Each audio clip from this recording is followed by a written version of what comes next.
Islamabad high court में 12 साल ईसाई लड़की की मुसलमान लड़के से शादी का मामला जस्टिस शौकत अजीज सिद्दीकी ने केस की समाअत की। दौरान समाअत लड़के ने अदालत को बयान रिकॉर्ड करवाते हुए बताया कि लड़की मुसलमान हो चुकी है, जबकि लड़की अदालत को मुसलमान होने के हवाले से मुतमईन ना कर सकी। पुलिस ने अदालत को बताया कि नादरा रिकॉर्ड के मुताबिक बच्ची की उम्र 12.5 साल है, जिस पर जस्टिस शौकत अजीज सिद्दीकी ने कहा कि इसी वजह से NGOs इस्लामाबाद को बदनाम करती हैं।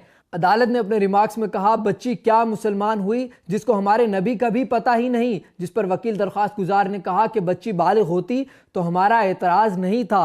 अदालत का लड़के के वालिदैन से मुकालमा, आप वालिदैन इस जुर्म में बराबर के शरीक हैं। पाकिस्तान में अक़लियतों के भी इतने ही हुकूक हैं जितने मुसलमानों के हैं। ऐसे अमल से इस्लाम की बदनामी होती है। 12 साल की बच्ची को वैलेंटाइन डे का तो पता है, ईद उल अज़हा का नहीं। जिसके बाद अदालत ने बच्ची वालिदैन के हवाले कर दी। दरख्वास्त गुजार ने कहा कि जिन 3 मुल्जिमान की जमानत हुई उनके खिलाफ अपील हाई कोर्ट में दायर करेंगे। अदालत ने मामला फैमिली कोर्ट में भेज दिया।